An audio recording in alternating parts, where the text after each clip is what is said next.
This is an introductory lecture to a Philosophy 101 course. And in this lecture, I'd like us to consider the question of what is philosophy and why should we bother with it? So here we'll explore the importance and the impact of philosophical thinking as we understand it, both in the classical sense and also in the 21st century. And again, we'll do this by way of an introduction. So let's get started. So there are really three things that we'll cover. First, we'll try to understand philosophy. We'll grasp the meaning and the value of philosophy and in how it shapes our own thoughts and culture. We'll also identify the three main branches of modern philosophy. We'll look at metaphysics, epistemology, and ethics, and how these three subjects really develop one's own worldview.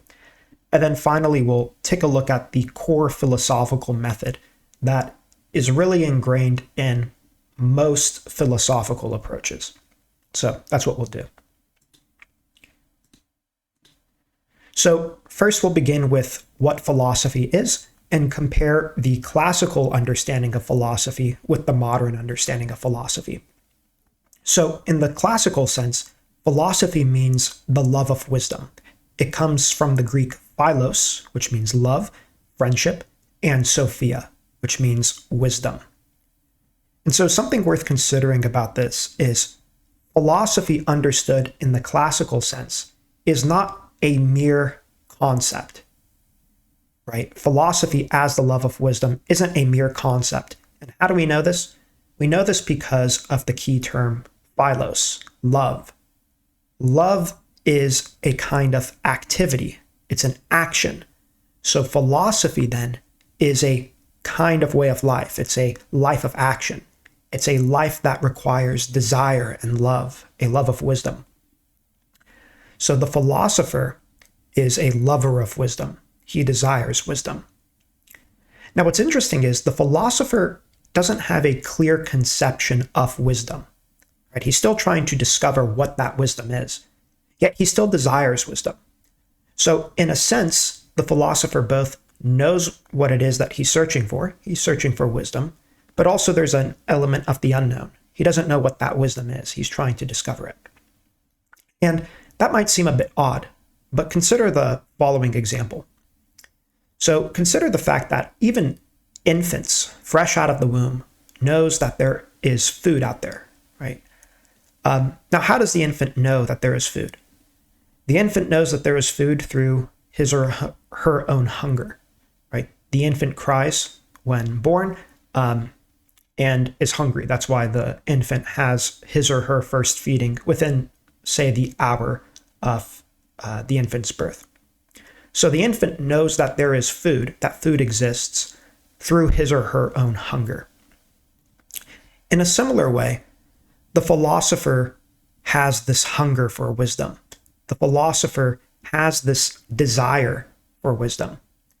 And so it is through this desire, through this lack, through this hole that the philosopher knows what wisdom is. Right? He sees that there is a hole in him in some way. There's something missing in the philosopher.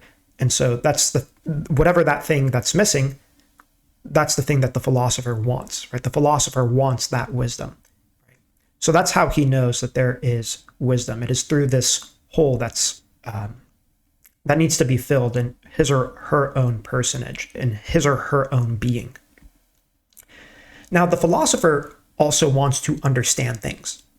And this takes us to the shift from mythos to logos. And myth here does not mean fake. It means story. Poems here are considered myths. But we would not say that a poem is false. History is considered a myth in the classical sense because it's a kind of story, it's a kind of account. But it doesn't mean that what we say in history is false. So again, myth is just an account of something, a telling or retelling of something in a literary way. Now, the philosopher doesn't want to hear a mere story. The philosopher wants to understand why the story is true. He wants to use his reason in order to account for whether the myth or story is actually true, or whether it is false. We see this, for example, in the Greek poet Homer. Homer has two works that he writes, the Iliad and the Odyssey. Both have to do with human character, with morals, the role of the gods that they play in human affairs, and whether there's such a thing as fate, and whether we can escape that fate, and all the like. So Homer communicates these rich ideas and questions through an account, through a kind of storytelling. But when the philosopher comes about, the philosopher wants to understand if these stories are true. To do this, the philosopher has to wrestle with the questions. What does it mean to be a good person? What does it mean to be virtuous? Are there gods? And if so, is there only one God, or are there many gods? If there are no gods, what does that mean for how we should live in our own lives? Again, the philosophers considered questions like, do we have free will, or is everything destined by fate? So these were the kinds of questions the philosophers sought answers to. Not through a story, not through an account, but they wanted answers to these questions through human understanding. They wanted answers to these questions through their own reasoning. Now, admittedly, there has been some tension between mythos, which is an account of something, and reason or rational inquiry. There's not necessarily a contradiction, but there's definitely a tension. This is seen most clearly in our own day. In our own day, science seems to explain how the world works. Science seems to be engaged in reasoning and in experimentation. Religion, on the other hand, also tries to explain reality. Religion tries to answer questions about what is true and how should we live. So the question that we all need to consider then is this: is there a tension between science and religion? Or to put it more broadly, is there a tension between philosophy and religion, between mythos, an account or a story, and understanding, or a logos? This question is something we'll have to keep in the back of our minds, especially as we continue forward in our approach to philosophy. So again, we have to consider the question: is the existence of God something that people believe through myth, through mythos or storytelling, or is it something that can be proved? And not only that, is religion something that belongs in the category of mythos, a storytelling, or is religion a kind of rational inquiry, something that we can reason about and fully understand and grasp? So this tension, again, though not necessarily a contradiction, is what the Greek philosopher Plato points out. He says that there is a war between the philosophers and the poets, between logos and mythos. So philosophy then is the love of wisdom. It's the pursuit of wisdom. It is the restless desire for wisdom. Philosophy tries to have not just knowledge of this or that thing, but to not just knowledge of any particular set of things, but knowledge of everything. The philosopher wants to have knowledge of all of reality. And so this is the classical understanding of philosophy. So from here, we can turn our attention to some modern descriptions of philosophy. These are called descriptions because they don't define philosophy in a strict sense. They don't answer the question, what is philosophy? Instead, they try to describe what the philosopher does, what is done through philosophy. Now, the first two descriptions come from Russ Paine's Introduction to Philosophy. Russ Paine is an analytic philosopher, contemporary analytic philosopher. And the other two come from Hank Green. He's the guy on YouTube who has crash course videos on philosophy. So there are four common ways to describe philosophy today in our own world. The first is that philosophy is all rational inquiry except for science. Philosophy focuses on questions that science cannot fully answer. For example, a scientist uses the scientific method to test things. He forms hypotheses, he uses instruments and technology, and he gathers data to get a more clear picture of the thing he's studying. But the scientist does not answer the question, what is science? You can't put the definition of science under a microscope. The scientist also doesn't use science to prove the scientific method itself. Instead, the scientist assumes that the scientific method is a good method. So it belongs to the philosopher then, not the scientist, to examine whether the scientific method is a good or bad method. Secondly, the philosopher is also someone who explores the limits of knowledge and the nature of reality. The nature of reality, that's the reality beyond what we can sense.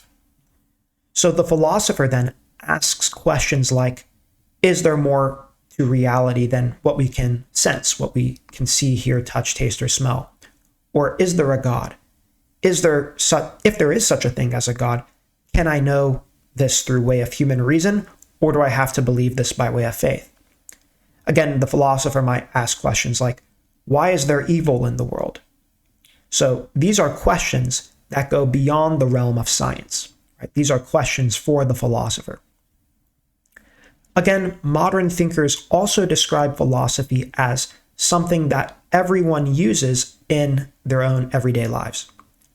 For example, if we have an opportunity to, say, cheat on a test, we might ask ourselves, is cheating really wrong if it doesn't hurt anyone and helps my grade? Or is all cheating wrong no matter what?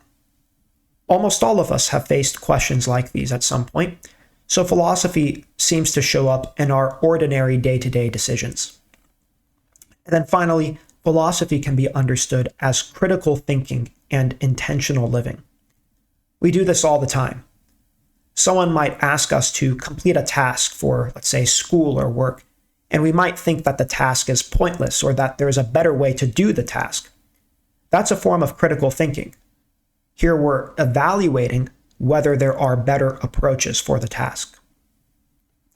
Of course, there is also helpful, constructive criticism, and there's also unhelpful, destructive criticism.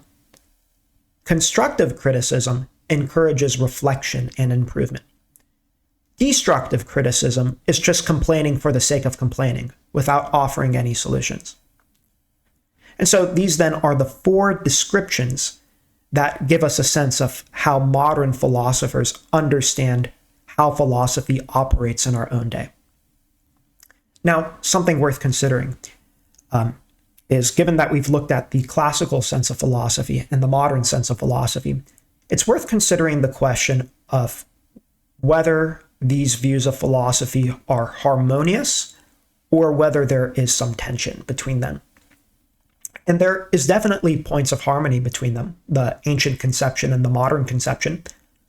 It's definitely true that both in the classical world and our own modern world, the philosopher is concerned with rational inquiry. Right? The philosopher utilizes critical thinking in a constructive way through constructive criticism. But then there also seems to be some points of tension. For example, in the classical sense, the philosopher is a lover of wisdom. So he desires to be wise. But one has to wonder whether that's true for the modern description of the philosopher. Does the modern philosopher have to be a lover of wisdom? Or can the modern philosopher just be good at rational inquiry, right? And if loving wisdom is not the aim goal for the philosopher, for the modern philosopher, let's say because wisdom cannot be found or some other reason, right? So if modern philosophy does not focus on that activity, that loving of wisdom, that action, that way of life, then it seems that according to the modern definition of philosophy, or really the modern description of philosophy, the sophist can be a philosopher.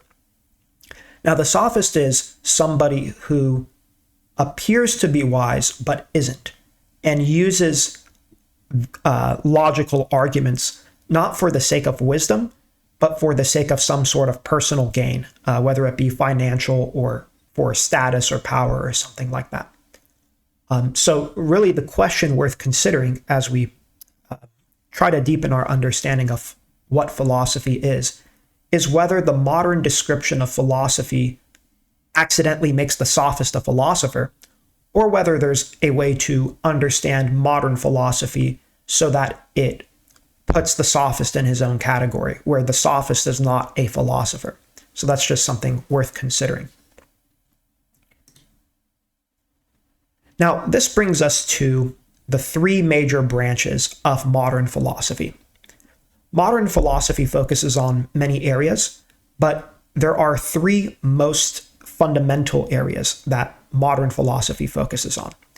And these are metaphysics, epistemology, and ethics. So metaphysics is the study of the nature of reality.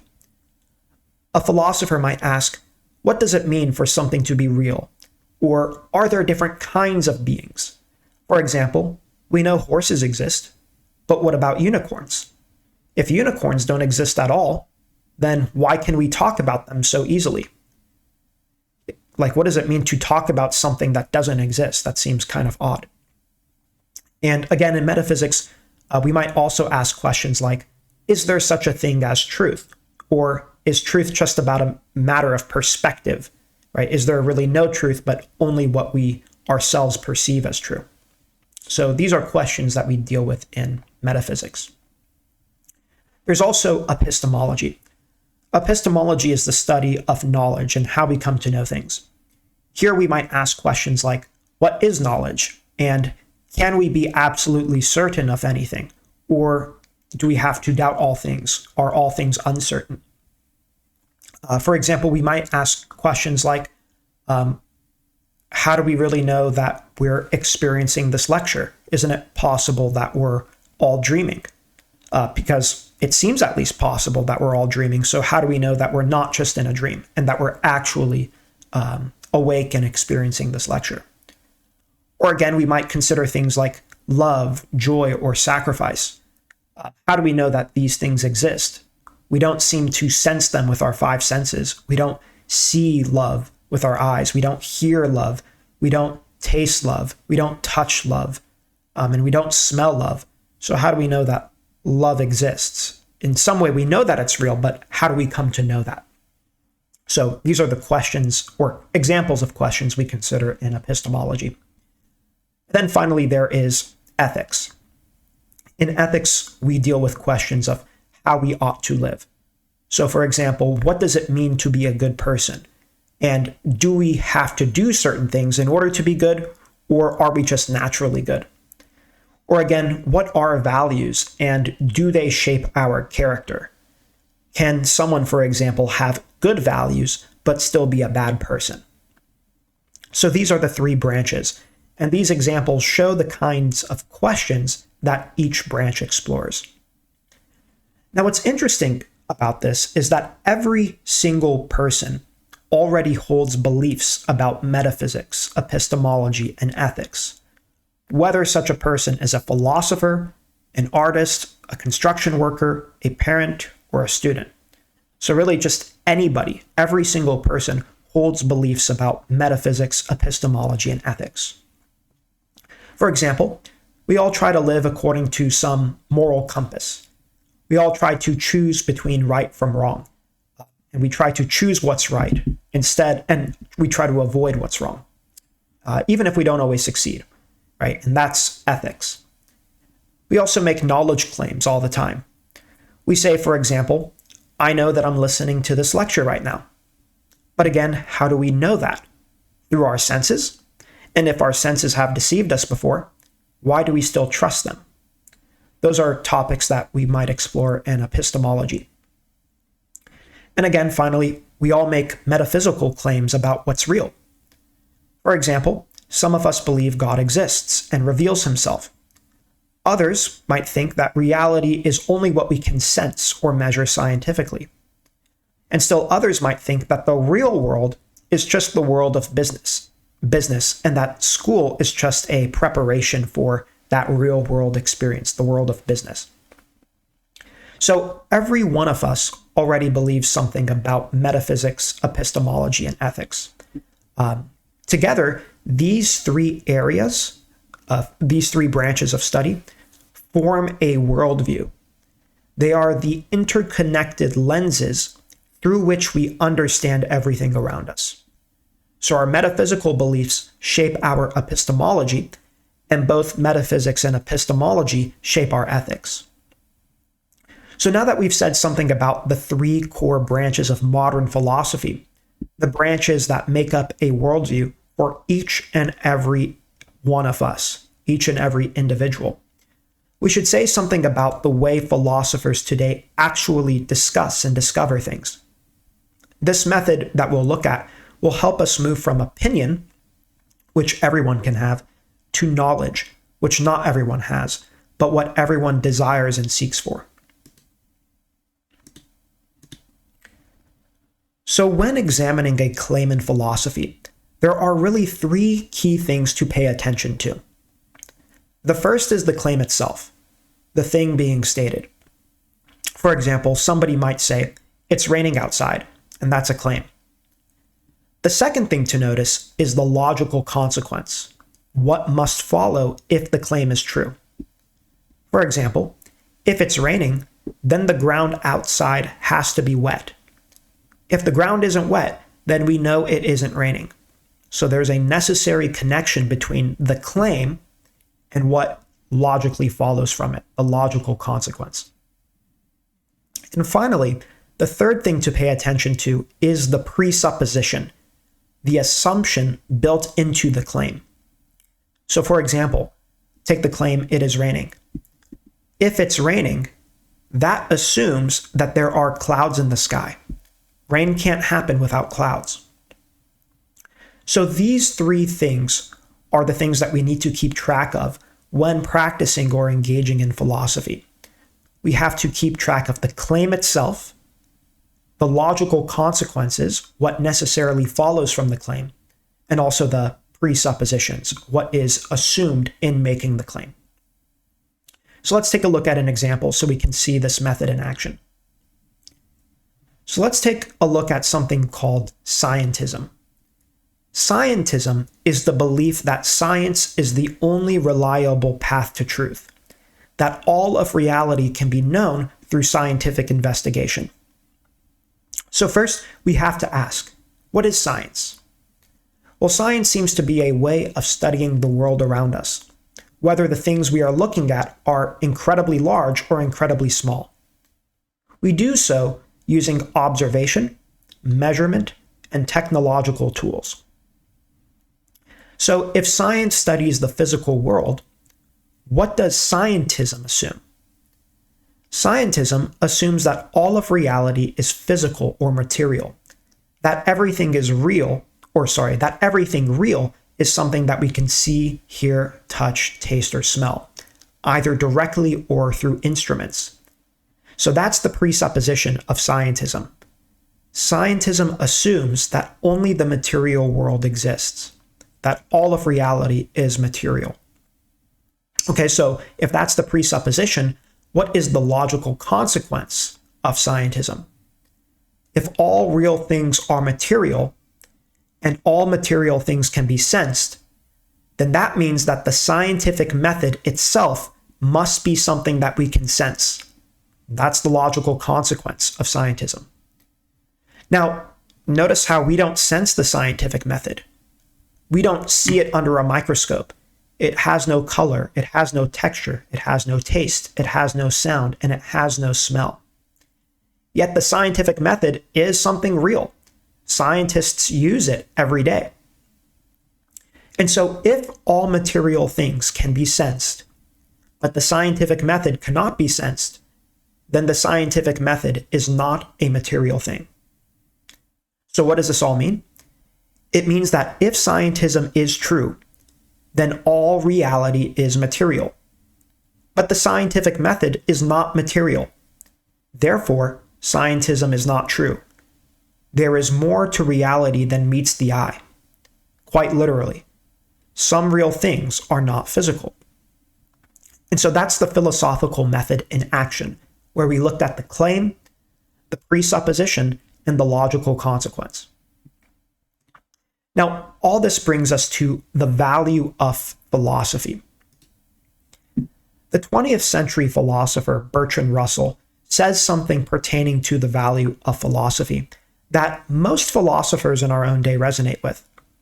He writes, "Philosophy is to be studied not for the sake of any definite answers to its questions, since no definite answers can, as a rule, be known to be true, but rather for the sake of the questions themselves, because these questions enlarge our conception of what is possible, enrich our intellectual imagination, and diminish the dogmatic assurance which closes the mind against speculation.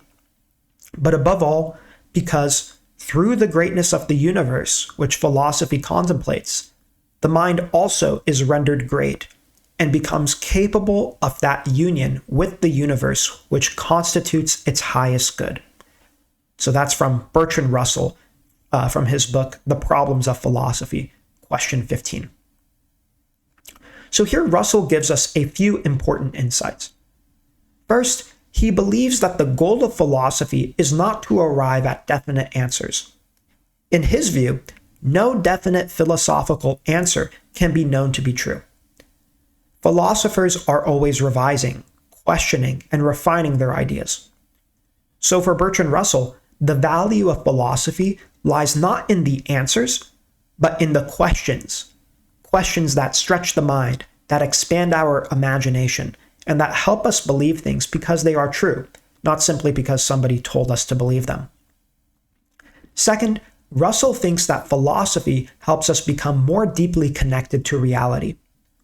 When we contemplate the world and allow questions to arise from our contemplation through our wonder, we become more attentive to what is real. And when we are more in tune with reality, we become more in tune with ourselves as human beings. Now, I want to offer both a point of agreement and a point of constructive criticism to Russell. This is important because even though Russell is a brilliant philosopher, he's way smarter than I am, it doesn't mean that everything that comes from a philosopher is true, whether that be through Russell or for myself. And so you, the viewer, in listening to both my point of agreement and my point of disagreement, will have to consider for yourself whether Bertrand Russell is correct or whether I'm going to be correct, because both of us can't be saying the same. We can't both be right because we're saying completely opposite things. So philosophy is really about learning to evaluate these ideas for ourselves, which is what we would need to try to do. And we do this again for the sake of wisdom. So here's my point of agreement. My point of agreement is this, that philosophy is not merely informational. It is transformational as well. I think the ancients were right to see philosophy as a way of life. And Bertrand Russell seems to be correct in this too, that philosophy does not just tell us information, but that it's supposed to change us and shape us. And I really do think that these philosophical questions that the philosophers ask do shape us. They give us new eyes to see reality. It's kind of like watching a movie for the second time. The first time through, we're confused. Okay, who's that character? And why did they do that? And some questions get answered, while some don't. But when we watch the movie again for the second time, the earlier scenes suddenly make sense. The questions and partial answers we gained the first time changed how we see the story. Philosophy seems to work in the same way. It forms us. It gives us new eyes to see. But this point of agreement is going to be my basis for my critique of Russell. Russell says that philosophy is not studied for the sake of answers because no definite answers can be known. But if that's true, then philosophy cannot make progress. It cannot make us better. Imagine driving without knowing your destination. You wouldn't know whether you're getting closer or farther away. In the same way, if philosophy has no truth to aim at, or at least if we don't know the truth that we're aiming at, if we don't know the goal or if we don't know the destination, at least in some vague and confused way, then we cannot rightly say that we are improving or declining, whether we're getting better or getting worse. All we can say is that we are changing, but we don't know whether we are changing for the better or for the worse. Likewise, the reason why we ask questions is not just for the sake of asking a question, but we ask questions for the sake of discovering answers. Questions are the means, while answers are the end goal. If there is no end goal, if there is no answer, then the means, the questioning, loses their meaning. So I ultimately disagree with Russell here, but only because I agree with him that philosophy forms the character of each and every individual. Philosophy helps us discover what it means to live a truly human life. But if we cannot know any philosophical truth, as Russell claims, or at least we can't be sure about any philosophical truth, then again, we cannot say that philosophy makes us better or worse. We can only say that it changes us without knowing whether the change is good or bad. Now again, all that said, Bertrand Russell is a brilliant thinker. So the fact that I disagree with him and the fact that he is very smart is a sign that I might be wrong. And that's something that you, the viewer, will have to judge for yourself. Russell and I cannot both be right on this point. So it belongs to you to decide which view makes more sense, which view is true. And so this brings us to the end of the lecture. I hope this has given you something to wonder about. And more importantly, I hope this has given you something that challenges you, that sparks a willingness in you to ask questions and to seek the truth. At the end of the day, the goal of philosophy is to help us discover what we were made for. That's the key of living our most authentic lives and being our most authentic versions of ourselves. So I hope this was helpful. Thank you.